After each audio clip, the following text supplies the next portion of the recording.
Sí, buenas tardes. Oye, bien, ¿no?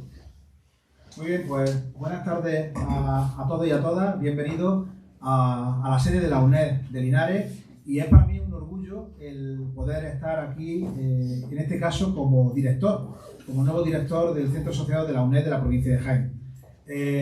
Nosotros, bueno, pues queremos empezar hoy el curso y quiero en primer lugar presentar, mejor dicho, saludar a las personas que me acompañan, a Inés del Arco, diputada de tecnología, ¿cómo era? De gobierno electrónico, eso, no sabía que era algo de tecnológico, de gobierno electrónico, y también a Raúl Caro, que es teniente alcalde, diputado, concejal de universidades y de otras muchas más cosas.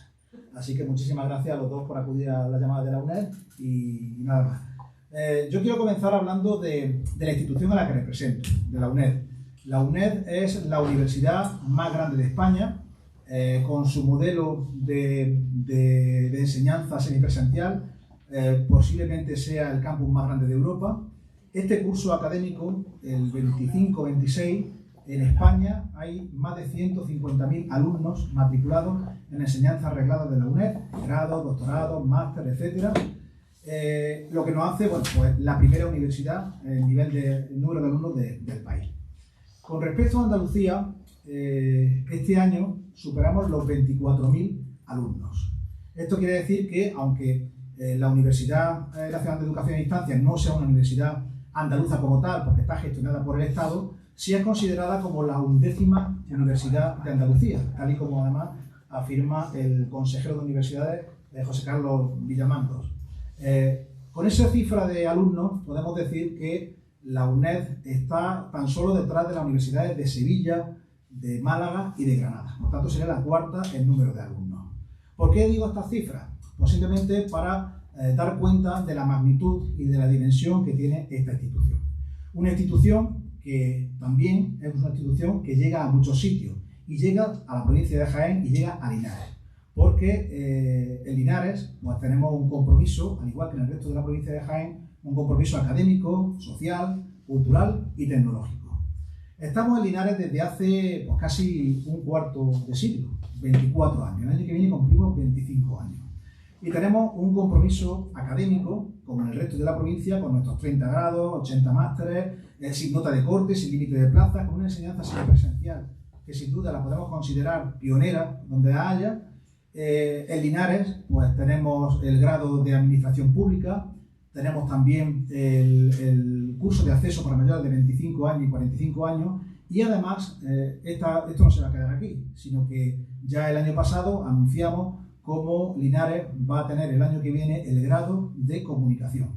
Un grado que no se imparte ni en la Universidad de Jaén, ni en la Universidad de Granada, ni tampoco en la Universidad de Córdoba. Y va a estar aquí, en nuestra sede, en nuestra aula de extensión de Linares. De ahí el compromiso académico por el que miles de jiennenses durante estos últimos 40 años, 41 años que llevamos en la provincia de Jaén, 24 en Linares, cientos de linarenses han obtenido un título universitario a través de esta universidad. El compromiso académico no solamente se cierra ahí, sino que también tenemos un compromiso social. Un compromiso social de esta universidad, en la que tengo que decir que el 60% de los alumnos discapacitados en España estudian a través de la UNED. Y en la provincia de Jaén, pues tenemos un claro ejemplo de ello. El otro día, además, pues estuvimos en Alcalá Real, hablando, en este caso, impartiendo una charla taller sobre el espectro del autismo, el trastorno del espectro del autismo. Un día después estuvimos en la subdelegación del gobierno para también con otra charla taller sobre violencia de género. En definitiva, la sensibilidad social que tiene este centro, que tiene esta universidad, pues está libre de toda duda. Ese aspecto social también lo llevamos a las asociaciones sin ánimo de lucro. Aquí colaboramos con distintas asociaciones en Linares y además de ese compromiso social y académico tenemos un compromiso cultural. El compromiso cultural se manifiesta por las numerosas jornadas, talleres, congresos, y en Linares, por supuesto, pues también damos cuenta de ello. Hace 2 años organizamos y celebramos la jornada sobre historia, patrimonio y minería, pasado, presente y futuro de la minería en Linares. El año pasado fue con el mismo esquema, con el mismo formato, hablando del pasado, el presente y futuro de la industrialización. y además de ello colaboramos y organizamos otras actividades. Nuestra aula de literatura, aquí ha podido venir pues, autores como Rodrigo Fresán, como Jesús Maestro de la Torre, el año pasado vino Espíritu Freire. A esas actividades bueno, colaboramos también en otras muchas, ferias del libro y distintos eventos que se celebran en la ciudad, como la jornada del 28 de febrero o también, por ejemplo, bueno, pues todas las actividades que realiza la asociación local Focal. Todo ello simplemente pues, queremos sumar y contribuir en este aspecto, en el académico, el social, el cultural y el tecnológico. No se me olvida el tecnológico, en donde ustedes pueden ver bueno, pues, estas pantallas de última generación, esa pantalla gigante o muy grande que tenemos, que hemos cedido al ayuntamiento, que no sé dónde la estáis utilizando, pero que seguro que le estaréis dando un buen uso para todo tipo de actividades culturales. Y en definitiva ese compromiso académico, cultural, social, tecnológico, esa dimensión que tiene la UNED con tantos miles de alumnos de muchísimos perfiles, es gracias a los consorciados, es gracias también a la UNED, por supuesto, pero es gracias a las personas y a las instituciones que apoyan a la UNED y que creen en la UNED. Y aquí tenemos dos instituciones que apoyan y creen en la UNED. Una es la Diputación Provincial de Jaén, quien preside nuestro consorcio, nuestro máximo consorciado, y luego contamos con 6 ayuntamientos, entre los que está el Ayuntamiento de Linares. Nosotros estamos convencidos y queremos formar parte del paisaje cultural de esta ciudad centenaria, y lo queremos seguir haciendo durante mucho más tiempo, no solamente en estos 24, 25 años que llevamos en Linares, sino queremos participar, colaborar y ser un activo más en esta ciudad, en los nuevos impulsos, en los nuevos retos que está teniendo, y por tanto formar parte e incluirnos, sumar, por supuesto, en que Linares cada vez sea más grande desde todos los puntos de vista, pero especialmente desde el académico, educativo, social y cultural. Así que tiendo la mano al ayuntamiento, por supuesto a la Diputación, y espero que podamos seguir colaborando y hacer de esta universidad el campus más grande de Europa, pues cada vez más grande también aquí en Linares. Muchas gracias.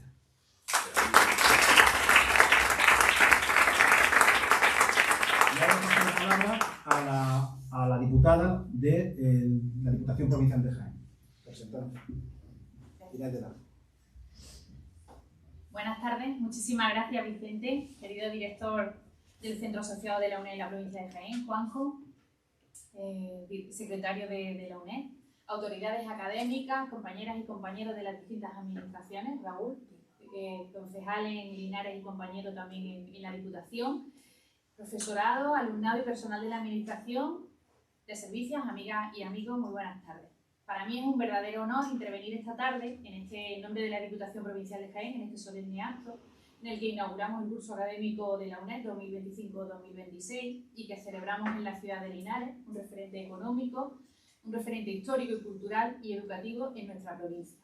La Diputación de Jaén mantiene desde hace décadas, como decía el director, un firme compromiso con la educación pública y con la igualdad de oportunidades. Por eso, la colaboración con la UNED es una de las alianzas más valiosas que mantenemos desde la Diputación Provincial. Y con esta convicción, se materializa un año más, destinando en el 2026 algo más de 430.000 euros, que están destinados a garantizar el funcionamiento y el desarrollo de la UNED en nuestra provincia. Además, este año también se destina una aportación de 22.500 euros para becar a alumnas y alumnos de este curso académico. Y la UNED es desde su comienzo un magnífico ejemplo, como decía Vicente, de cómo el sistema educativo se ha ido adaptando a la realidad de los tiempos y a las demandas sociales de la ciudadanía. Su carácter abierto, flexible y virtual permite que cualquier persona, viva donde viva, pueda tener acceso directo a estudios superiores y desarrollarse integralmente. Junto a esta dimensión humanista, la UNED tiene también una presencia muy real y tangible en nuestra provincia, y es que desde sus inicios en nuestra tierra, ya por el año 84, ha ido creciendo y consolidándose gracias a los centros que cuenta en Jaén Capital, en Úbeda, en Linares, en Alcalá la Real, en mi pueblo, Andújar y Marto, y que constituyen verdaderos puntos de encuentro y aprendizaje. La UNED es una puerta abierta al conocimiento, a la creación de espacios donde conviven estudiantes de todas las edades y trayectorias, unidos por una misma ilusión, que es formarse, crecer y aportar desarrollo a su tierra. Gracias a la UNED, nuestra provincia cuenta con una oferta académica amplia y diversa, en la que antes se ha referido Vicente, en concreto a los grados que se estudian aquí en Linares. También está ingeniería, economía, psicología, turismo, idioma y también antropología, que será por formación, pero creo que es una carrera por la que todos deberíamos, o antropología debería de pasar por todos nosotros, ¿no? En definitiva, ofrece un catálogo que no solo forma personas, sino que fortalece el tejido social, cultural y económico de nuestra tierra. Desde la Diputación Provincial seguiremos apoyando a la UNED porque creemos firmemente que invertir en educación es invertir en el futuro de nuestra provincia. Cada estudiante que se forma en la UNED es una oportunidad de progreso para Jaén. Cada nuevo curso que se inicia es una promesa de avance colectivo.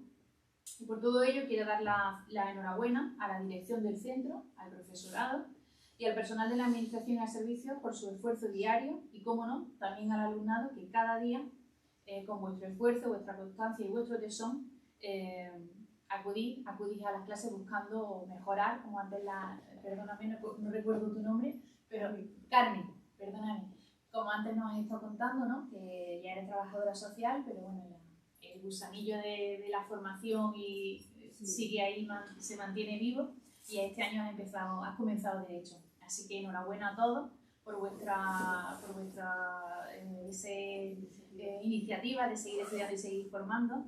Os deseo un curso lleno de éxito, de aprendizaje, y que alcancéis y sigáis alcanzando las metas que os proponéis. Muchísimas gracias.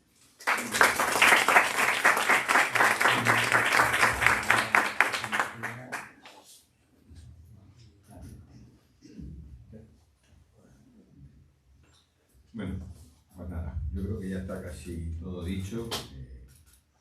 Mi compañera Inés se ha encargado de dar las gracias a todos los que asistís, no lo voy a repetir de nuevo.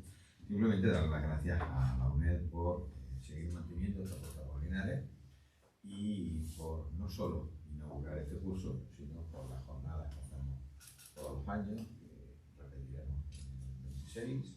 Estamos ahora también trabajando en qué tipo de jornadas o qué materia vamos a abordar. Hemos trabajado en patrimonio, hemos trabajado, quiero recordar que el año pasado la inauguración fue sobre inteligencia artificial. Bueno, ahora mismo estamos en un momento muy importante en el desarrollo industrial y económico de la ciudad, y creo que por ahí es por donde terminarán yendo las próximas jornadas. Quiero agradecerles sobre todo su paciencia porque sabe que hemos tenido años convulsos, que hemos conseguido resolver, no sé, creo que fue hace 2 años, cuando todavía no era director Vicente, pero era jefe de estudios, no era secretario, y sabe que hemos trabajado mucho en poder enderezar la situación. Nos ofrecemos a seguir trabajando con vosotros, tenemos que seguir desmelejando este hilo que tenemos, pero lo conseguiremos. Y en compensación por todo esto, pues nos ofrecemos la posibilidad de que, al igual que tenemos con la Universidad de Jaén, un programa de becas de atracción de talento, que llevamos este año, ha sido el primero que lo hemos puesto en marcha, un programa que permite captar alumnos que vienen a estudiar a nuestra universidad mediante unas becas muy sustanciosas. Ofrecemos la posibilidad de establecer un proyecto muy parecido con vosotros. No necesariamente tienen que ser becas para atraer gente de fuera, simplemente becas para dirigirnos a aquel sector de la sociedad, aquel segmento en el que vosotros queráis incidir más y que nosotros podamos ayudar con esas becas. Lo ponemos encima de la mesa, que trabajemos sobre ello y establezcamos también un programa de becas para trabajar con la UNED, codo con codo, como hemos estado haciendo hasta ahora, y sobre todo porque también tenemos que compensar estos años que hemos tenido un poco más complicados. Me alegro también de que tengamos aquí hoy esta inauguración. Otros años lo hemos hecho en el Pósito, pero es verdad que lo bueno es volver o hacerlo en la sede que tiene la UNED aquí, que os hemos puesto a vuestra disposición y que estamos dispuestos a apoyar si es necesario, porque estamos muy agradecidos de ese grado de comunicación que se va a implantar, me parece que ya en el 26-27. Creo que eso es muy bueno, no solo para Linares, sino para la sociedad en general, y por eso vamos a comentar un momento. Vamos a ver si trabajando conjuntamente, y al igual que la Diputación es vuestro principal aportador dentro de la provincia, luego estamos los ayuntamientos que hacemos lo que podemos, y al igual que ellos tienen un programa de becas para toda la provincia, si vosotros lo consideráis, tal como he dicho, nosotros ponemos en marcha un programa de becas que ayude a que cada vez más gente apueste por la UNED, sobre todo toda aquella gente que no puede asistir, suele ser el perfil habitual de los alumnos de la UNED, a la enseñanza diaria, a las clases diarias, etc. ¿Vale? Entonces, bueno, muchísimas gracias a todos por venir. Creo que es el año desde que yo estoy aquí que más personas han venido a este curso inaugural, así que nada, contentísimo. Eso quiere decir que estáis haciendo bien las cosas y nosotros encantados de poder ayudar y de seguir trabajando con vosotros. ¿Vale? Muchísimas gracias a ti por venir a inaugurar esto y bueno, estamos dispuestos a colaborar con todos para que la UNED no sea la realidad que ya es, sino que vayamos creciendo y como tú dices, si nos convertimos en esa universidad que sea la más grande de Europa, pues mejor que mejor. Muchísimas gracias.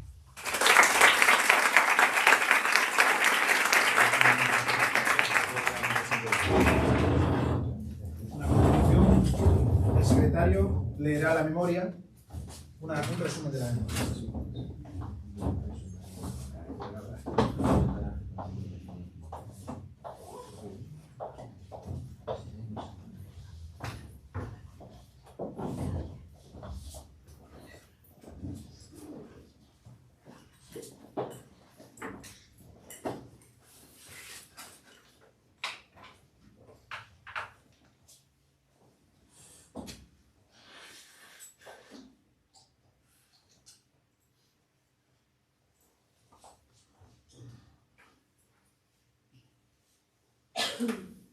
Bueno,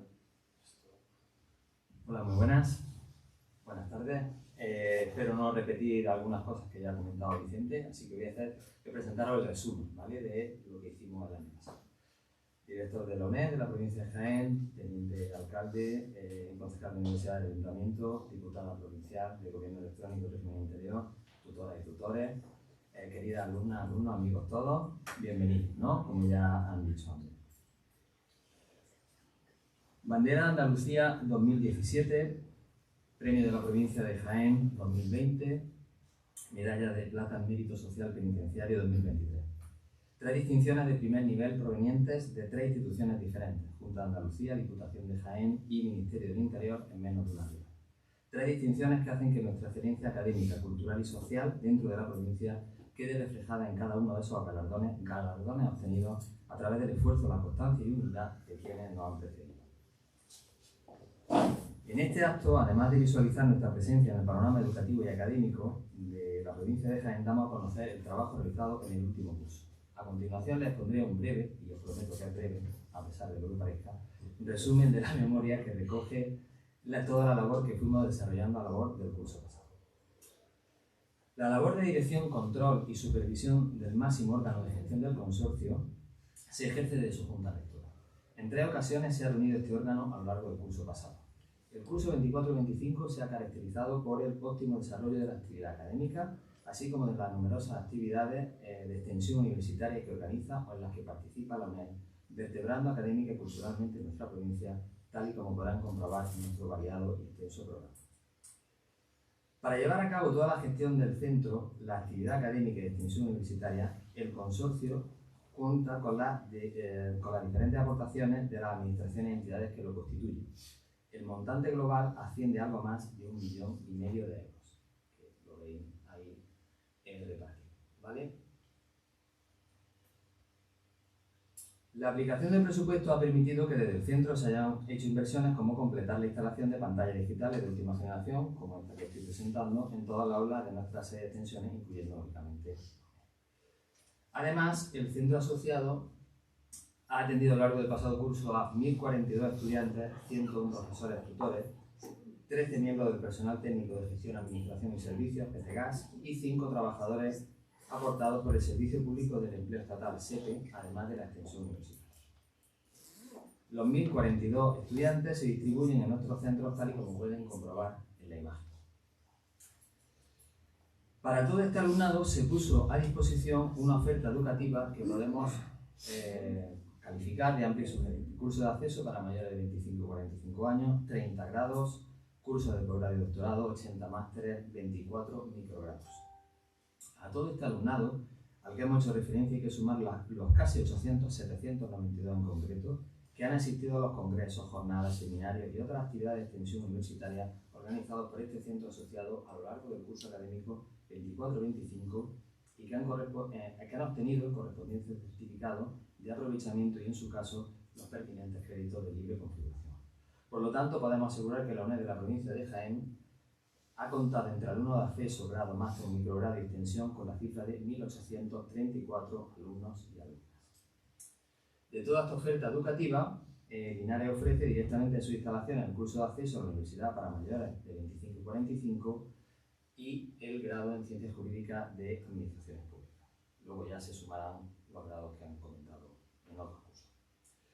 Nuestro estudiantado proviene de la práctica totalidad de los 97 municipios de la provincia de Jaén, a los que hay que sumar las aportaciones del resto del Estado, especialmente de Andalucía.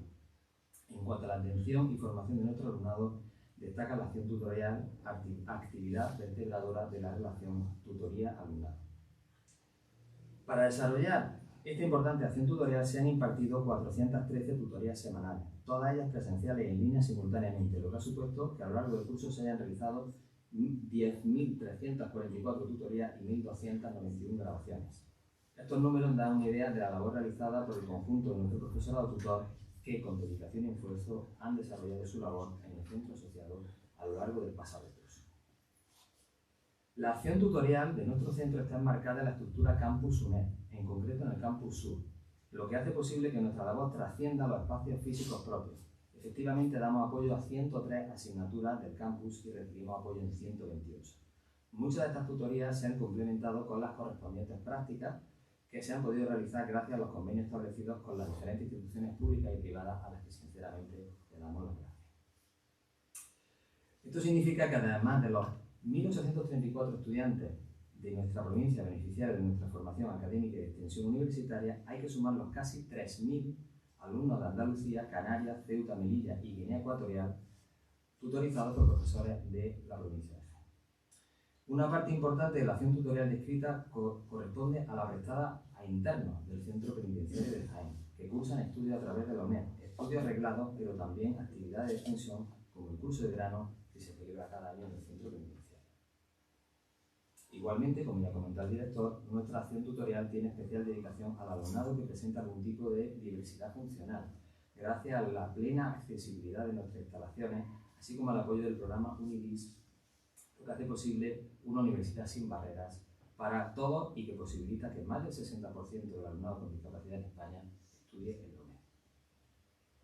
Toda acción docente se enriquece con un conjunto de actividades de formación continua necesarias para una apropiada actualización de cada uno de los estamentos de la comunidad educativa, estudiantes, tutores y PTAs. Nuestra labor educativa no solo se limita al periodo en que nuestro alumnado cursa sus estudios con la UNED, pues tanto antes como una vez finalizados sus estudios, los estudiantes cuentan con el asesoramiento del Centro de Orientación y Empleo de la UNED, COIE, puesto en funcionamiento hace 2 años. En el caso del personal técnico de gestión, administración y servicios, el esfuerzo ha sido muy destacable. El año pasado ya completamos el nuevo sistema de contabilidad, así como el nuevo inventario. Se ha consolidado asimismo el sistema de contratación y licitaciones. En el ámbito de las nuevas tecnologías de la información y comunicación, seguimos trabajando en las transmisiones de las actividades de extensión universitaria en directo a través de la cadena campus de nuestra universidad y nuestro canal YouTube con nuevos equipos técnicos, lo que supone mayor presencia de nuestras actividades en todo el mundo, pues nos consta el seguimiento en muchos lugares del planeta. Todo ello gracias a la actitud y disponibilidad de quienes diariamente trabajan en la UNED de la provincia. Para finalizar este apartado, les traslado unos datos de un servicio necesario y complementario en cualquier centro educativo, en especial los de la UNED, la biblioteca. Contamos con 2 bibliotecas, Jaén y Úbeda, con más de 22.000 volúmenes que están a disposición de nuestro alumnado y nuestro profesorado tutor, generando un volumen próximo a los 5.000 préstamos anuales. La presencia y la proyección social de nuestro centro es un eje que vertebra muchos de los esfuerzos de los que trabajamos en el mismo.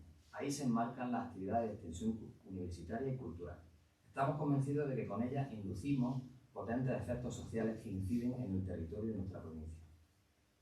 De aquí que la extensión universitaria y el fomento de las actividades culturales en los municipios en los que tenemos presencia académica se haya incrementado sustancialmente respecto a años anteriores, gracias a la colaboración con otras instituciones y entidades, pero también gracias al denodado esfuerzo de nuestros coordinadores, profesores, tutores y PTGAS en la organización de actividades propias y de contrastada calidad científica y académica de extensión. Congresos internacionales como Andrés de Vanderbilt en su tiempo, celebrado en Úbeda, organizado en colaboración con el Centro de Estudios de Renacimiento, CERU, que atrajo a más de 130 asistentes de todo el país. Jornadas como la de eliminación de la violencia contra la mujer, celebrado en el centro penitenciario. Seminario en Martos acerca del ejército y marina en tierras de Jaén, en el siglo XVIII. O nuestro segundo seminario, Tesoros de la fauna ibérica en Andújar, donde intervinieron naturalistas de la talla de Luis Llaneza. Nuestras jornadas matemáticas Éxito y otras como la Casa Abierta, en colaboración con la Escuela de Artes de Úbeda, o las jornadas sobre Sierra de Segura. Por supuesto, nuestros cursos de verano de Alcalá la Real, en los que se conjugan conocimiento, disfrute y convivencia. Una de las actividades más atractivas de extensión universitaria fueron las jornadas sobre historia y patrimonio industrial, pasado, presente y futuro de la industrialización en Linares, celebradas en esta ciudad, que tuvo una gran acogida entre el alumnado y a donde acudieron expertos de reconocido prestigio, tanto de ámbito local como nacional, para abordar el fenómeno de la industrialización en Linares desde el pasado hasta la actualidad. También celebramos en todas nuestras sedes extensiones la 9ª edición del Aula de Literatura, una actividad atractiva y consolidada en la que durante el curso pasado participaron escritores de la talla de Ángel Escaso o David Uclés. También Espido Freire, quien mantuvo un encuentro con sus lectores en Linares, precisamente con José Palomares, que va a ser el ponente hoy, con su novela La historia de la mujer en 100 objetos. Además, el director Manuel Valdivia asistió a la presentación de las 27ª jornadas en el Día de Andalucía de la Asociación 28 de febrero, en la que colabora la UNED y que son un referente cultural en la ciudad de Linares. Igualmente, participamos en la Feria del Libro de Linares, que se inauguró el 28 de abril y en el que UNED Jaén tuvo un stand. También colaboramos con el Foro Cultura Activa de Linares, FOCAL, en el acto inaugural de su programación cultural denominada Focalizados, con la presentación literaria de la obra Carpe Diem de Emilio del Río.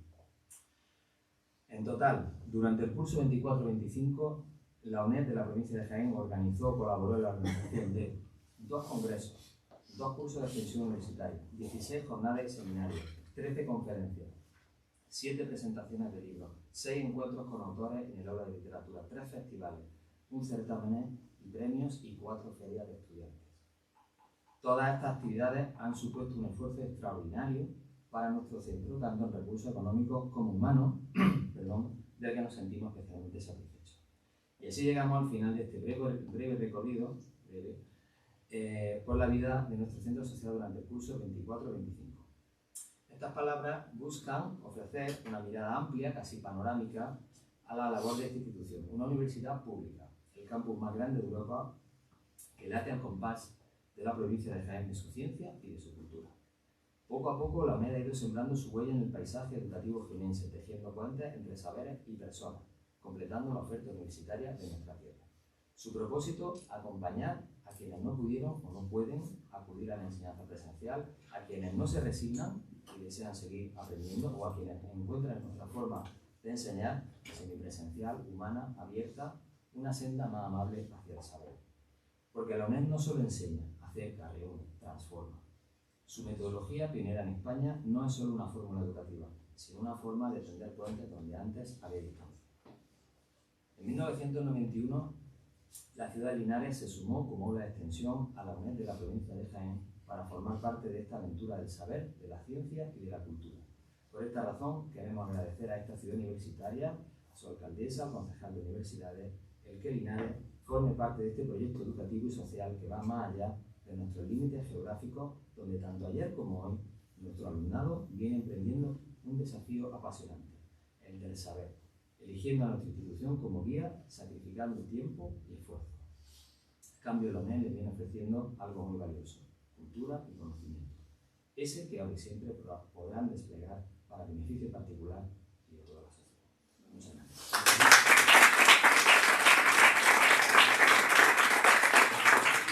Y ahora voy a mostraros, antes de darle paso a nuestro ponente, esto no, ¿vale? Vamos a ver si... No sé, esto por qué ha salido. Vale.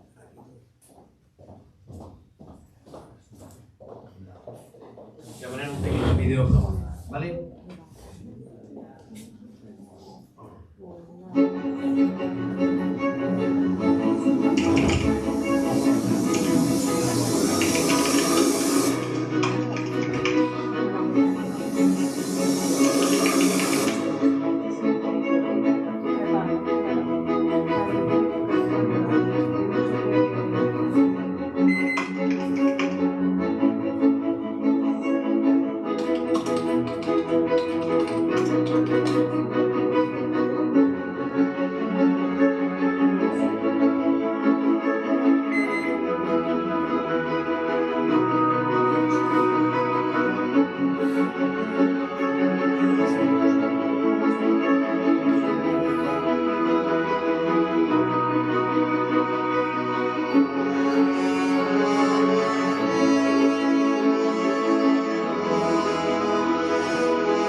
bien, pues después de la lectura de la memoria, de las presentaciones y de este vídeo que hemos elaborado para promocionar y para dar a conocer un poco lo que es nuestro centro asociado, pues quiero presentar al autor que va a impartir la lección inaugural de este curso 25-26 en Linares.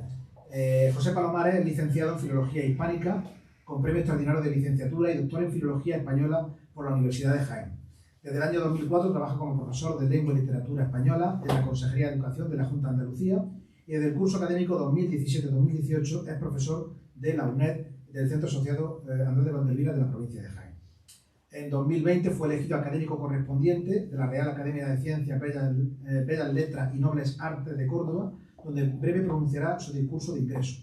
Ha publicado hasta la fecha 5 libros: La fortuna de Fray Luis de León en la literatura española, siglo XVI-XVIII, El cardenal Cisneros, Iglesia, Estado y Cultura, Francisco Valdés, crítico literario o resonancias y notas de un lector, La Postre llama, presencia de Fray Luis de León en la poesía española contemporánea, desde el modernismo a Miguel Hernández, y Fray Luis de León, poesía completa. Asimismo ha publicado una treintena de artículos en revistas científicas y ha participado en congresos nacionales e internacionales. Sus principales líneas de investigación son la obra y la fortuna de Fray Luis de León en la cultura española, la literatura de la Edad de Oro, la recepción de los clásicos de las letras contemporáneas y las relaciones entre poesía e historia. Y José Palomares, pues además es un gran tutor de la UNED, es un intelectual y sobre todo es un gran amigo y compañero, no solamente en la UNED, sino también en los años que hemos estado juntos en el Instituto San Juan de la Cruz. Así que muchísimas gracias por acudir a la llamada de la UNED y todo tuyo.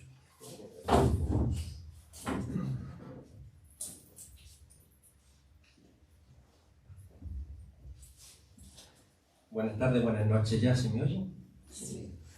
Señora diputada, ilustrísimo señor primer teniente de alcalde, señor director, resto de autoridades, señoras, señores. En primer lugar, quiero agradecer la invitación del señor director de la UNED para poder inaugurar este curso académico en mi ciudad, en Linares, y quiero agradecer su presencia hoy aquí.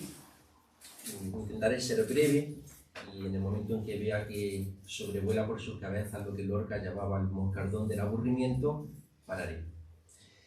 El tema elegido para la inauguración, para la conferencia inaugural, es el que ven en la pantalla. He elegido la figura histórica del conquistador linarense Cristóbal de Olid. Les intentaré narrar una crónica de una muerte anunciada desde el momento en que él traicionó a Hernán Cortés, y intentaré enlazar mis dos pasiones, la literatura y la historia. El pasado domingo, y tenemos el honor de contar con la presencia de don Esteban Ocaña, director del Conservatorio y del Foro Focal. El pasado domingo, como saben todos los linarenses, y sabemos bien don Esteban, la ciudad de Linares se engalanó, también con la presencia del ilustrísimo señor teniente de alcalde, se engalanó para conmemorar la concesión, el 150 aniversario de la concesión del título de ciudad a Linares por Alfonso XII. Más de 300 músicos, agrupaciones, bandas intentaron conmemorar este hito histórico e iluminar la ciudad de Linares bajo la luz del tiempo. En esta media hora, y voy a intentar rescatar del olvido, traer también a la luz del tiempo al linarense Cristóbal de Olid, que además en los últimos tiempos se ha puesto de moda gracias a la serie de Hernán Cortés de Amazon Prime, donde Víctor Clavijo, conocido por su participación desde series como Al salir de clase, La señora, Mar en tiempos de revuelto, Los Galindos, pues Víctor Clavijo, un excelente actor gaditano, interpreta el papel de Cristóbal de Olid. Intentaré trazar los rasgos fundamentales de su biografía desde que nace en Linares en torno a 1487 hasta que muere, ya veremos cómo, en Naco, un pueblo maravilloso de Honduras, en 1525. Se cumplen, por lo tanto, 500 años de la muerte de Cristóbal de Olid. He marcado los 3 hitos fundamentales que van a marcar su trayectoria: Cuba, donde estuvo al servicio de Diego Velázquez; Tenochtitlan, donde estuvo al servicio de Hernán Cortés. De hecho, Cristóbal de Olid es hechura de Hernán Cortés, como el propio Hernán Cortés va a reconocer en las cartas de relación que va a enviar a Carlos Emperador, Carlos I, rey emperador. Y en las Higueras, en Honduras, que es donde va a empezar a acabar su sepultura, desde el momento en que traiciona a Hernán, por la figura de Gil González Dávila. Vamos a llevar a nuestro héroe de Linares a Cuba. Nace en Linares, ahora veremos que la fecha no podemos asegurarla, puesto que los cronistas y los historiadores vacilan entre 1487 y 1488. Yo les voy a proponer 1487 por el texto que les voy a mostrar a continuación. Hacia 1513 casó con una portuguesa, Felipa de Araujo o de Arauz, con la que tuvo una hija, María o Antonia de Olid, que en esto varían los historiadores que de este caso escriben. Una Felipa de Araujo que, una vez muerto Cristóbal de Olid en 1525, casó con Diego López Pacheco en México. Sin embargo, por la sección de protocolo, sección de notariado del Archivo de Ciudad de México, muchos de cuyos fondos están digitalizados, sabemos que en septiembre de 1525 entregó un poder notarial al abogado Juan de la Peña para que disolviese su segundo matrimonio. Con Diego López Pacheco, un segundo matrimonio para el que ella había aportado 5.000 ducados de oro.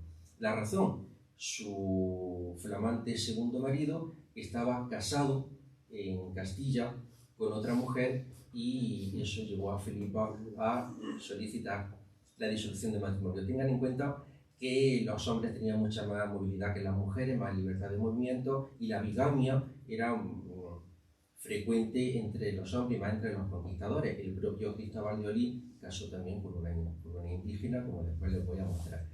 No obstante, también existía la bigamia entre las mujeres. De hecho, tenemos el caso de una tal Luisa de Vargas, que estuvo casada con 2 hombres y cuando se descubrió, los 2 maridos se pusieron de acuerdo para ayudarla a escapar. Peor suerte tuvo una tal Ana Hernández, la serrana, que estuvo casada con 4 maridos distintos que además vivían en la misma isla, en un claro precedente de la Isla de las Tentaciones, por supuesto. Y en 1517 él se va a embarcar para Cuba, entonces la isla Fernandina. El documento histórico más importante para trazar la vida y los hechos de Cristóbal de Olid es la historia verdadera de la conquista de la Nueva España, que Bernal Díaz del Castillo, el mejor prosista de la primera mitad del siglo XVI en España, soldado, escribió, terminó en torno a 1568. Sin embargo, no se publicaría hasta 1632. Forma parte de uno de los 111 clásicos de la literatura española, según la colección de la Biblioteca Clásica que dirigía el llorado maestro Francisco Rico. En el capítulo 165 de la historia verdadera de la Nueva España, de la conquista de la Nueva España, Bernal Díaz del Castillo, que coincidió con Cristóbal de Olid en la conquista de México, nos traza ese retrato. Y quiero aquí decir la condición y presencia de Cristóbal de Olid, que si fuera tan sabio y prudente como era de esforzado y valiente por su persona, así a pie como a caballo, fuera extremado varón, mas no era para mandar, sino para ser mandado. Y era de edad de hasta 36 años, esto dicho en 1523 nos lleva a 1487, como fecha de nacimiento de Cristóbal de Olid. Y natural de cerca de Baeza o Linares.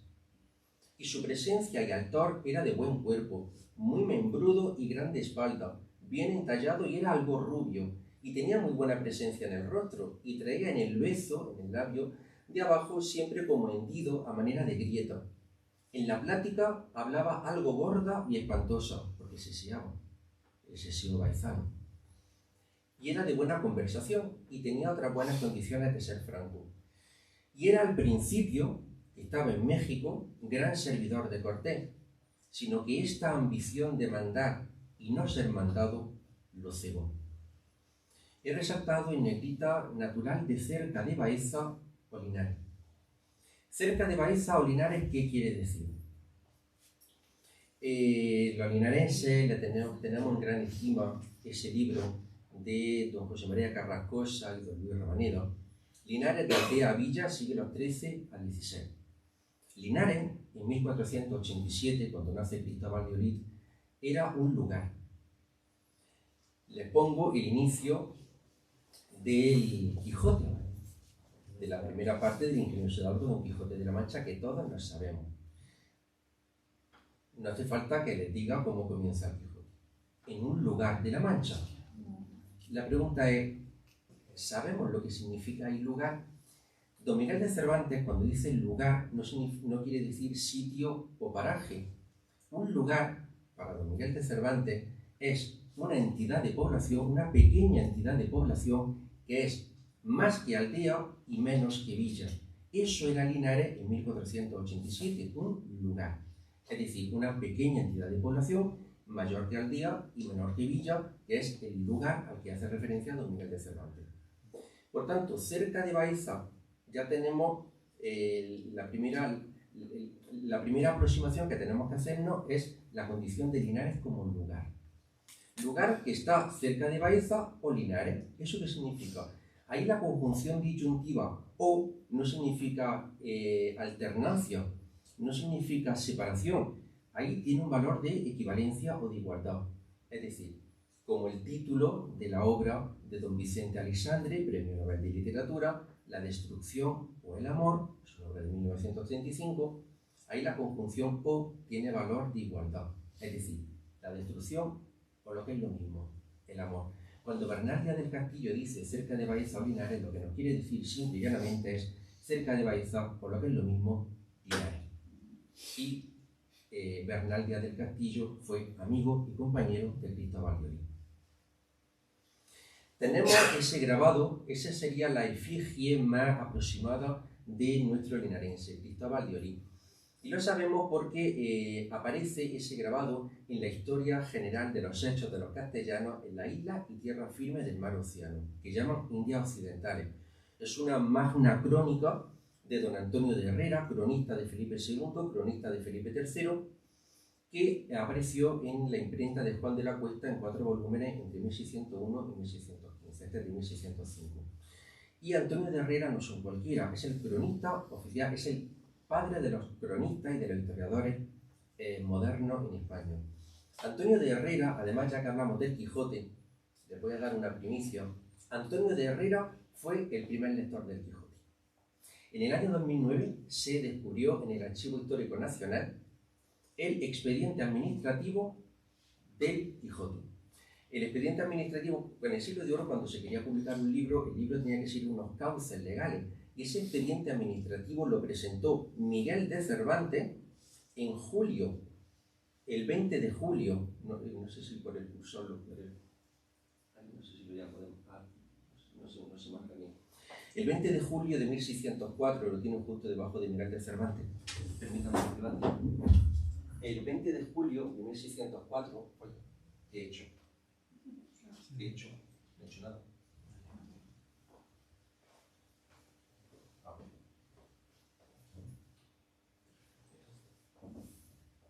Como diría Isabel Genio, son cosas del directo.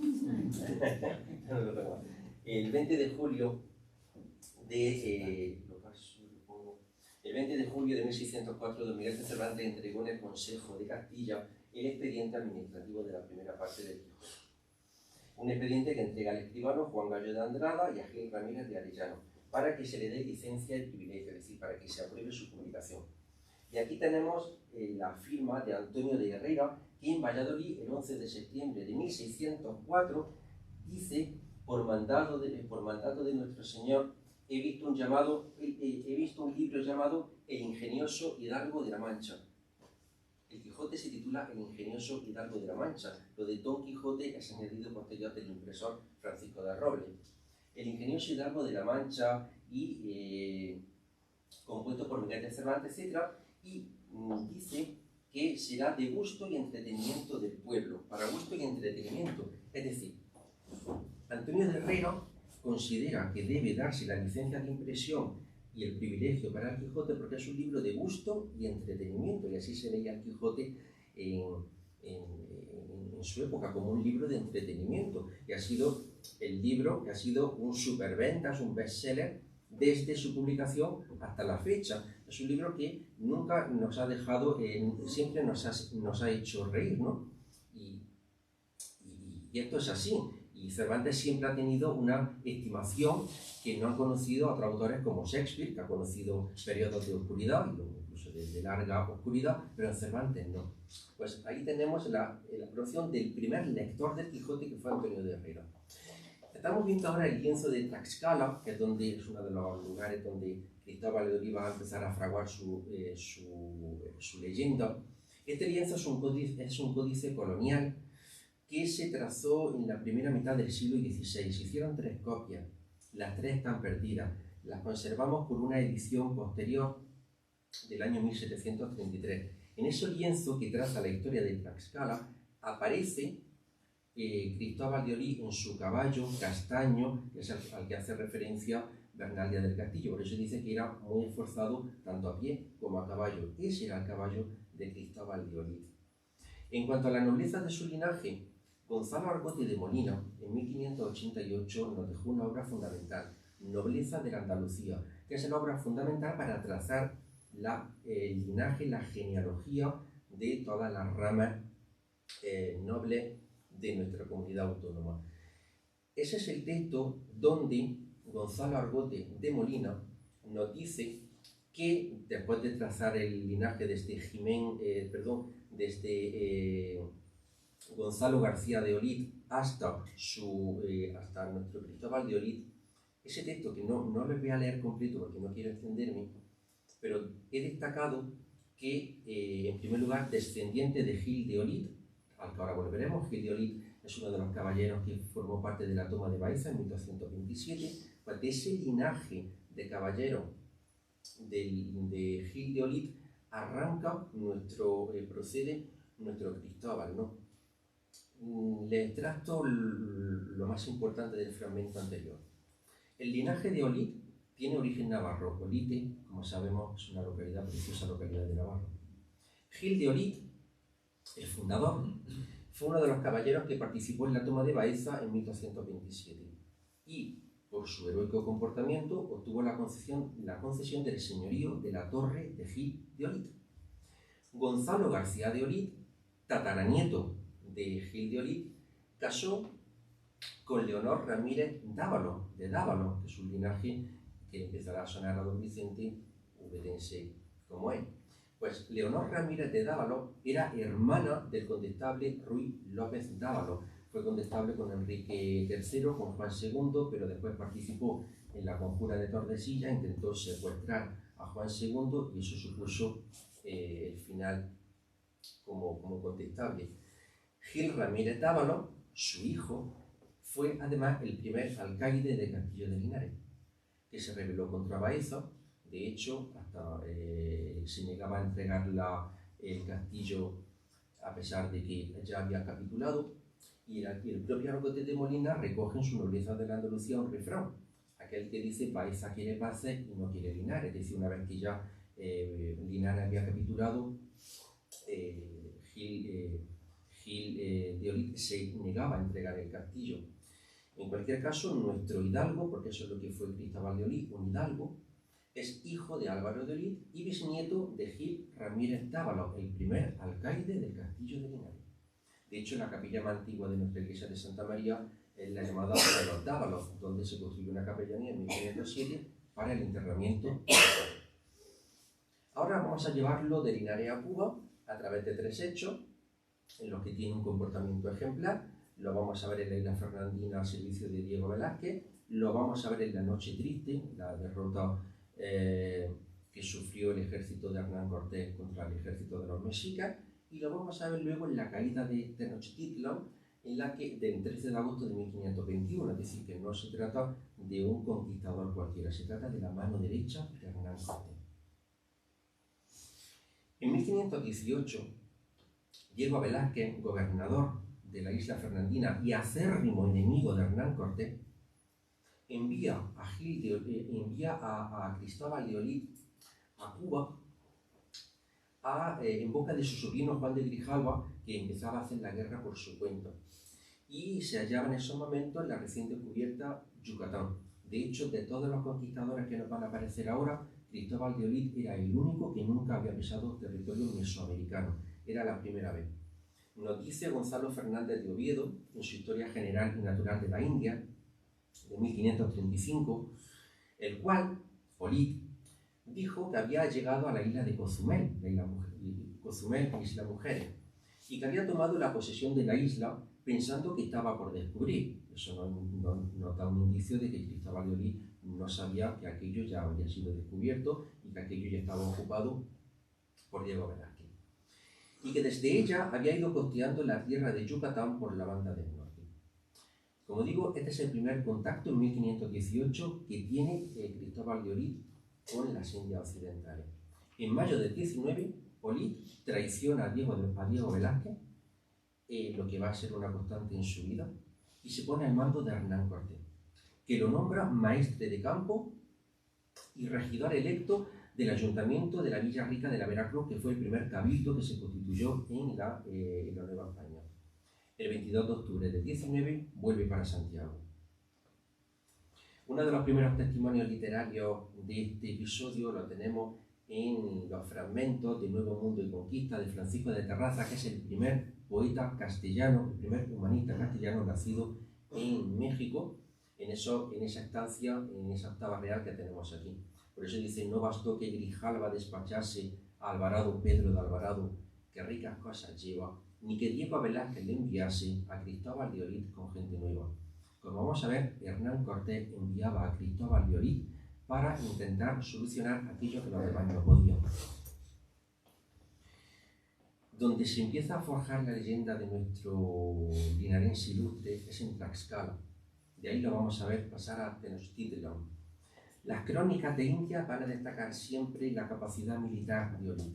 Aquí estamos viendo un fragmento del lienzo de Tlaxcala, otro fragmento, el de fragmento de Texas, que se conserva en la Universidad de Austin, Texas, en la conexión Benton, donde aparece Cristóbal de Olid en el margen superior izquierdo y una mujer a la que ahora os voy a presentar.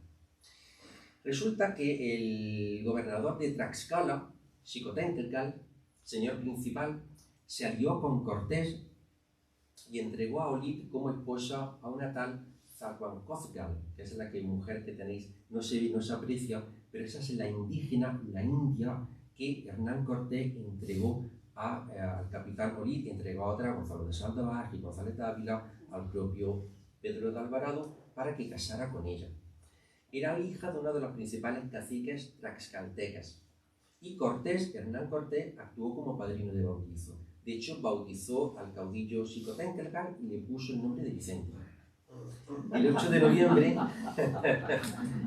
de noviembre de 1519, como sabemos, Hernán Cortés entra en Tenochtitlan. En mayo de 1520 está presente cuando capturan al traidor Pánfilo de Narváez. El 30 de junio lo veremos, la noche triste, la mayor derrota que sufrió Hernán Cortés, de la que se repuso la semana siguiente en la batalla de Otumba. En todos esos hitos a los que no me puedo detener estuvo presente Cristóbal de Olid. Aquí tenemos un anónimo de 1826, un poema anónimo, quizá de José María Heredia, en que traza la figura de Xicoténcatl y aparece constantemente el nombre de Cristóbal de Olid, que tenemos ahí, el caudillo está representado en un lienzo que preside el Senado de Tlaxcala. El episodio más conocido de la conquista de México es la caída de Tenochtitlan. El sitio duró entre el 26 de mayo y el 13 de agosto de 1521.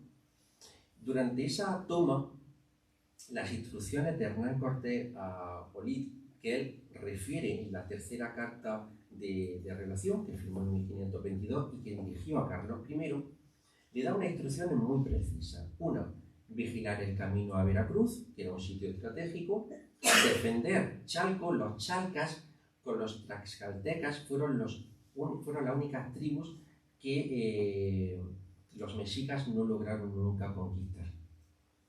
y el ataque a Xochimilco y Cuernavaca, que están muy cercanas.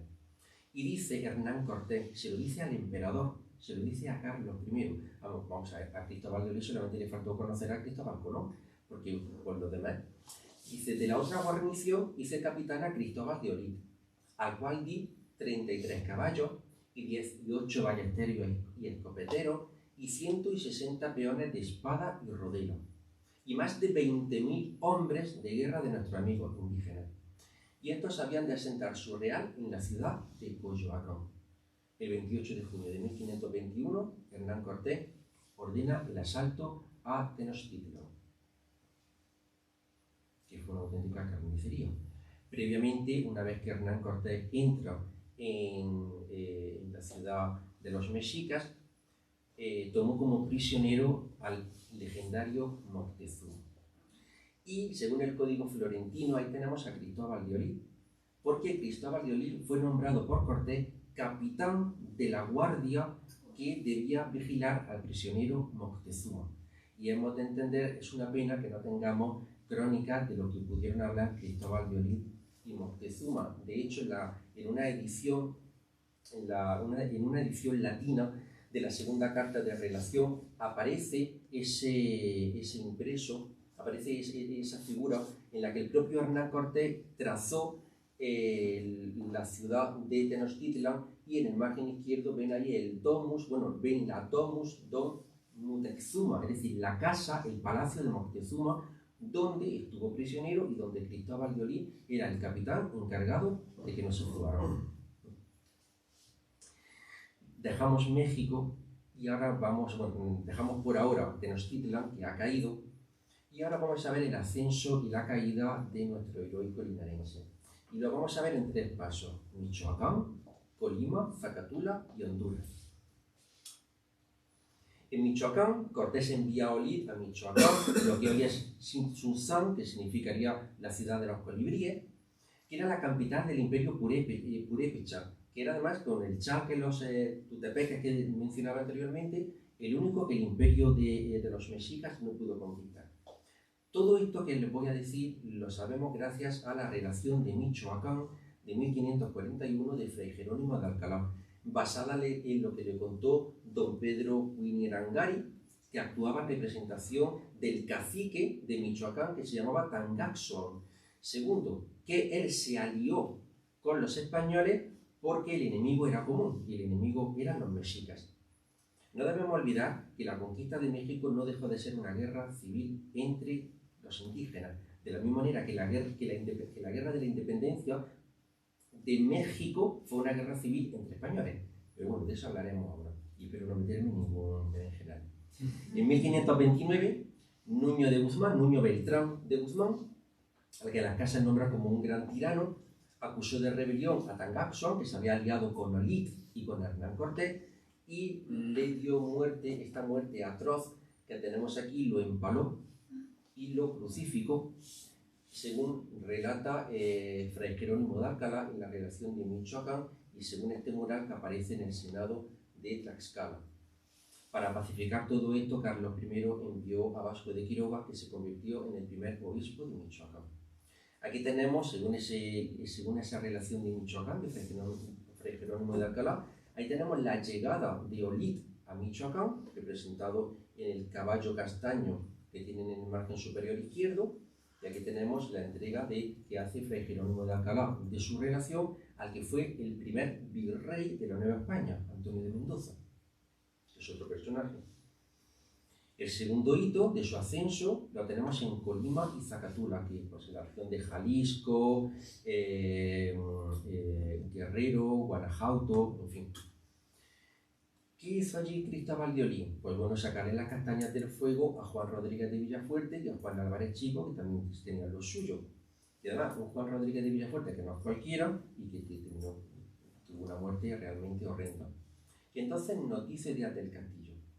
Dejemos de hablar de esto, pues ya pasó, y digamos de lo que le acaeció a Villafuerte, Juan Rodríguez de Villafuerte, al que tienen ahí, el que fue a probar a Zacatula, y a Juan Álvarez Chico, que también fue a Colima, que hoy son 2 de los 31 estados con Ciudad de México que tiene México.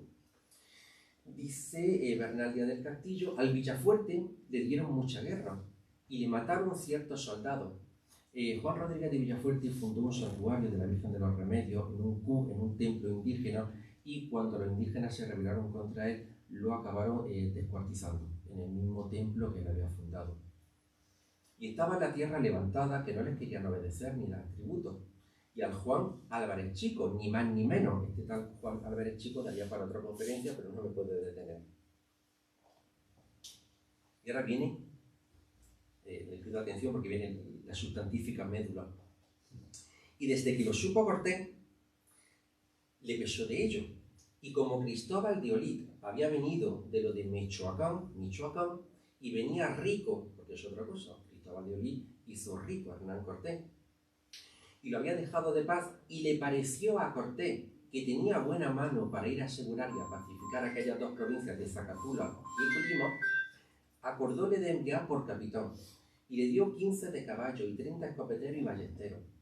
Pues desde que el Cristóbal de Olid vio que ya tenía apaciguada aquella provincia y le habían venido de paz, fue desde Zacatula a Colima, y hallóla de guerra y tuvo con los naturales de ella ciertos reencuentros. Y le hirieron muchos soldados, los desbarató y quedaron de paz. Cuando Hernán Cortés quería pacificar una zona, fuese Michoacán, fuese Colima, fuese Zacatula, enviaba a Cristóbal de Olid. Olid es hechura de Cortés. De maestre de campo lo vamos a llevar a capitán en las Higueras, en Honduras. Nos dice Díaz del Castillo que Cortés acabó de enviar por capitán para aquella jornada, las Higueras, en Honduras, a un Cristóbal de Olid que fue maestre de campo en lo de México. Lo uno, porque le había hecho de su mano. Y tenía el Cristóbal de Olid buenos indios de repartimiento cerca de México, creyendo que le sería fiel y haría lo que le encomendase. Pero se equivocó. Cortés le entregó a Olid 5 navíos, nada más y nada menos que 5 navíos, y un bergantín muy bien artillado, con mucha artillería. Entregar 5 bergantines a un capitán era entregar muchos bergantines, con mucha pólvora y bien abastecido. 370 soldados, 100 ballesteros, 22 caballos. El objetivo era claro: poblar una villa en algún buen puerto, y a que los naturales de aquellas provincias los atrajese de paz y buscase oro y plata. La instrucción era que acabaran con los sacrificios humanos. Y le mandó, dice Bernal Díaz del Castillo, y le mandó que todas las casas de madera a donde tenían indios o indias encarcelados a engordar, como Hansel y Gretel, para comer y sacrificar, que se las quebrantasen y soltasen los tristes encarcelados. Y además, la misión era encontrar un estrecho. Ese estrecho, como sabemos, lo encontró Magallanes, pero la obsesión de Hernán Cortés era hallar un estrecho. Y Cristóbal de Olid intentó buscar un estrecho. A él no le cupo esa suerte, le cupo al gran Magallanes. Y ahora la ibris, el orgullo, que fue el pecado capital que cometió Cristóbal de Olid. Esta ambición de mandar y no ser mandado lo cegó. ¿A qué se refiere? Cuando él llega a las Higueras, se concierta con Diego Velázquez. Diego Velázquez vino a donde estaba la armada, y lo que se concertó fue que entre él y Cristóbal de Olid tuviesen aquella tierra de Higueras y Honduras por su majestad, y en su real nombre Cristóbal de Olid. Cristóbal de Olid, como un soldado, como un conquistador, esgrimió su derecho a hacer fortuna y a conquistar, adueñarse del territorio en nombre de su majestad. Sin embargo, no sopesó, no midió las consecuencias, porque él intentó usurpar un territorio y una fortuna que solamente le estaban encomendadas a Hernán Cortés. Y Hernán Cortés nunca se lo perdonó. Era como una especie de alejado, y eso le dolió como más. Esa es la llegada de Cristóbal de Olid a las Higueras, en el momento en que se alía con el caudillo indígena.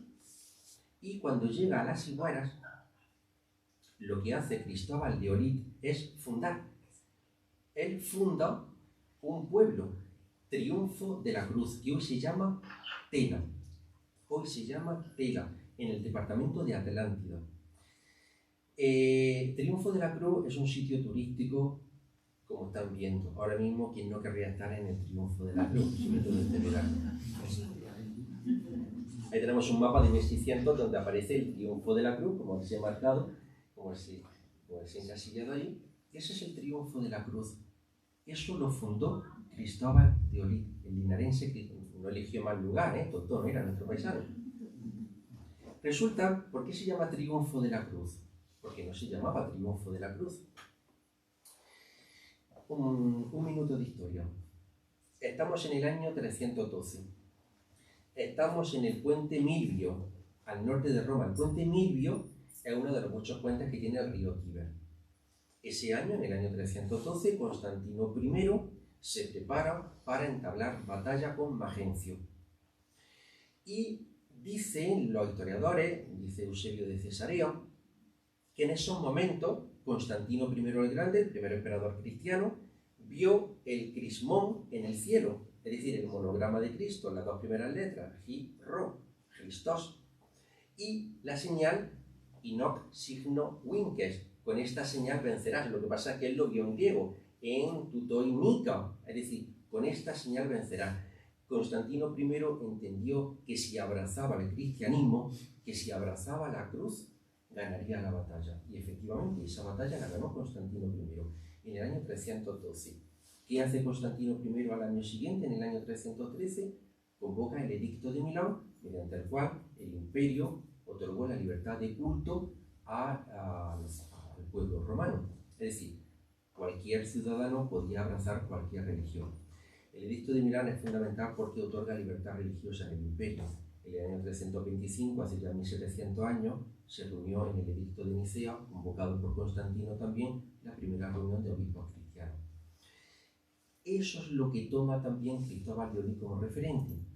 Esa señal que aparece en el escudo de triunfo de la cruz, ese es el escudo del pueblo este maravilloso, triunfo de la cruz.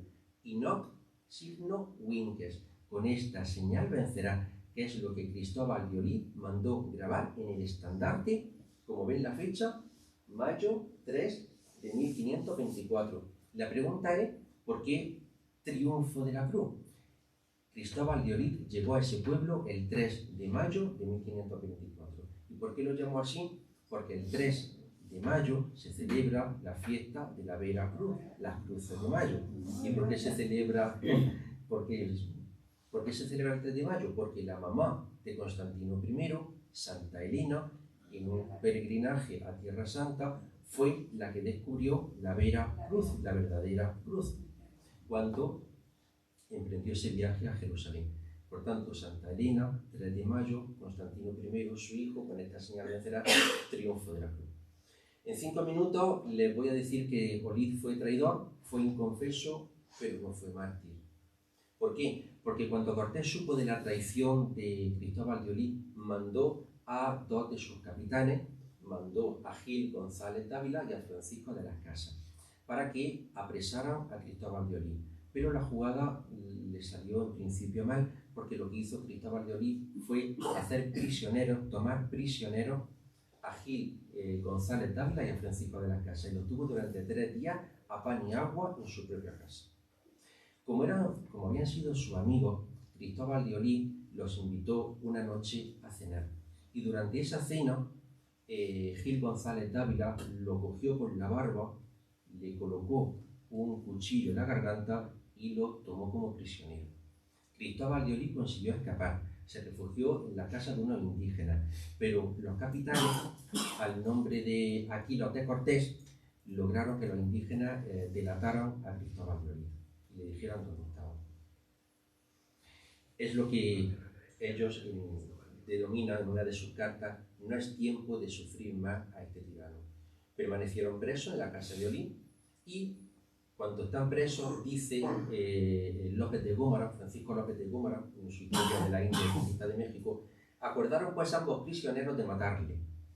Y cenando los 3 a una mesa, otros dicen que paseándose por la sala, tomaron sendos cuchillos de servicio de escribanía, le echó la mano por la barba a Francisco de las Casas y sin que se pudiese rebullir, le hicieron muchas heridas diciendo: no es tiempo de sufrir más a este tirano.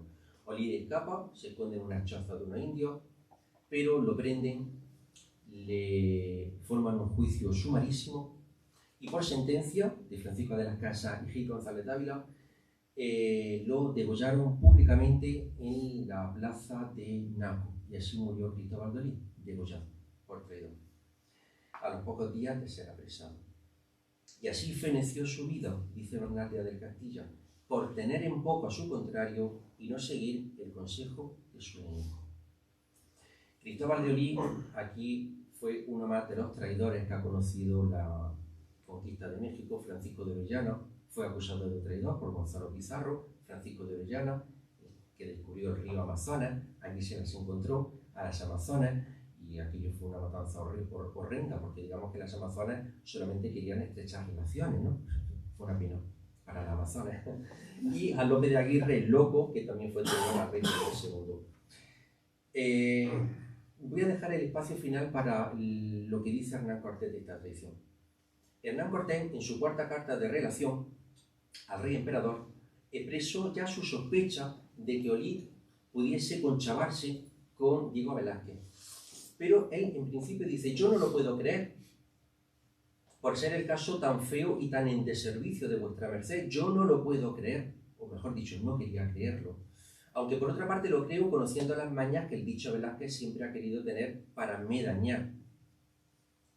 Cuando aquello se consumó, en la quinta carta de relación nos cuenta Hernán Cortés cómo, una vez enterado de aquella traición, Hernán Cortés, el 12 de octubre de 1524, partió hacia la Higuera. Él quería apresar a Cristóbal de Olid, quería ser él, pero cuando llegó ya había sido ejecutado, porque le cortaron la cabeza. De hecho, luego el propio Hernán Cortés, en la quinta carta de relación que firma en 1526, le dice a Carlos, rey emperador: yo le respondí que las cosas pasadas con Cristóbal de Olid yo se las perdonaba en nombre de vuestra merced, y le pide a Carlos que perdone el hecho de haber mandado apresar a Cristóbal de Olid, que perdone el hecho de haber dado muerte, que ya ser el propio Hernán Cortés quien lo matara. Para eso fue a la Higuera, para matarlo él, y de eso le pide. No obstante, en esa carta de relación, no voy a entrar en ello, dice Hernán Cortés algo muy interesante. Dice Hernán Cortés que al mencionar a un tal Juan Ruano, que fue el principal movedor de la traición de Cristóbal de Olid, es decir, que el principal instigador de que Cristóbal de Olid traicionase a Cortés no fue Diego Velázquez, sino fue Juan Ruano. Les voy a dar un dato, no sé si bueno o malo. El padre de Juan Ruano se llamaba Pedro Sánchez. Es así. Bernardia del Castillo refiere a Cristóbal de Olid, dice que Cristóbal de Olid era un Héctor como el héroe de la Ilíada, verdad. Y ahora, en los últimos 5 minutos, si me permiten, el último año ha sido muy polémico el ensayo de Elvira Roca Barea, Imperiofobia y leyenda negra. Roma, Rusia, Estados Unidos y el Imperio Español, donde Elvira Roca Barea intenta desmontar esa leyenda negra en torno a la conquista de México. Viene a decir que sentir la caída de Tenochtitlan es como sentir la caída de Hitler durante la Segunda Guerra Mundial. Acaba de publicarse en el año 2025, esto tiene un mes, un libro de Logan Benton, profesora de Historia en la Universidad de Yale, que nos traza el polo opuesto, un revisionismo histórico en que presenta a Hernán Cortés y a Cristóbal de Olid como dos soldados de fortuna que masacraron a los pobres indígenas, bajo el título de Los llamaron paz. Por un lado, la leyenda negra, que intenta desmentir Elvira Roca Barea, y por otra parte, el revisionismo histórico de Logan Benton. Como saben, hace poco, el 31 de octubre, en Halloween, nuestro ministro de Exteriores, José Manuel Álvarez, intervino en el Instituto Cervantes en una exposición sobre las mujeres en el Antiguo México. Esa intervención la realizó en el Instituto Cervantes, pero telemáticamente también se pudo ver en México, con la presencia de Claudia Sheinbaum, que es la presidenta de México del año pasado. Y ahí nuestro ministro de Exteriores insinuaba la necesidad de que España pida perdón por la conquista de México. Desde el polo opuesto, ahora vendrá la sustantífica médula, desde el polo opuesto, la Fundación FAES, que dirige el expresidente Aznar, ha contestado al ministro Álvarez y considera que España no debe pedir perdón, sin perdón, como la película de Clint Eastwood, no debe pedir perdón por aquellos hechos. Y se pregunta, ¿no sería más apropiado, darle las gracias? Al fin y al cabo, el virreinato de la Nueva España fue la parte predilecta y más cultivada del Imperio Español en América. Ustedes tendrán su opinión, si España debe pedir perdón o no debe pedir perdón, si están con Elvira Roca, si están con los Gambentos, si están con el ministro Álvarez o si están con el expresidente Álvarez. No vengo a hablar, yo como Umbral, he venido a hablar de mi libro. Y en lugar de crear tensiones políticas, intento trazar un puente de cordialidad, un puente de alianza, que intente reforzar los vínculos que nos unen con México. La presidenta Claudia Sheinbaum debería tender un puente y pensar en aquello que nos une y no en lo que nos separa. ¿Qué nos une con México? En primer lugar, porque en México hay 133 millones de hablantes de español. En segundo lugar, es la tierra de Sor Juana Inés de la Cruz, la 10ª musa. Es la tierra de Rosario Castellano, de cuyo nacimiento se cumplen 100 años. La primera feminista que ha conocido México, la autora de Balún Canán, donde traza la lucha entre indígenas y terratenientes en el estado de Chiapas durante el porfiriato, la dictadura de Porfirio Díaz. Es la tierra de Juan Rulfo, de Pedro Páramo, de la que se cumplen ahora 80 años. Es la tierra de Octavio Paz, Premio Nobel de Literatura en 1990. Es la tierra de Carlos Fuentes, el autor de Terra Nostra, de la que se cumplen ahora 50 años. Y es la tierra de Gonzalo Celorio, nuestro flamante Premio Cervantes, que tiene una obra maravillosa que les recomiendo, titulada Del esplendor de la lengua española. Y eso es lo que tenemos que reivindicar, más allá del perdón. Termino. Ese es el escudo de nuestra ciudad, ilustrísimo señor teniente de alcalde, primer teniente de alcalde. Ese es el escudo de Triunfo de la Cruz, que es el pueblo que fundó en Honduras nuestro ilustre linarense. Ese es el escudo del linaje de Olí, con los colores típicos de nuestro equipo, del equipo de nuestros amores, del Linares, ¿verdad? Por tanto, yo aquí lo que propongo, y lo propongo en presencia del ilustrísimo señor primer teniente de alcalde, don Raúl, yo lo que propongo es que desde mañana mismo se pueda poner en contacto con el embajador de Honduras en España, que se llama Marlon, no Brando, Marlon Brevé, para proponer un hermanamiento entre Linares, que es la tierra que vio nacer a Cristóbal de Olí, y Triunfo de la Cruz, que es el maravilloso pueblo, a ver si me hacen descuento cuando vayamos en verano, fundado por Cristóbal de Olí. Es decir, lo que intentamos es tender un puente para que puedan por fin encajar estas últimas dos piezas de un puzzle que hace 500 años Cristóbal de Olí, el linarense Cristóbal de Olí, comenzó a componer. Muchas gracias.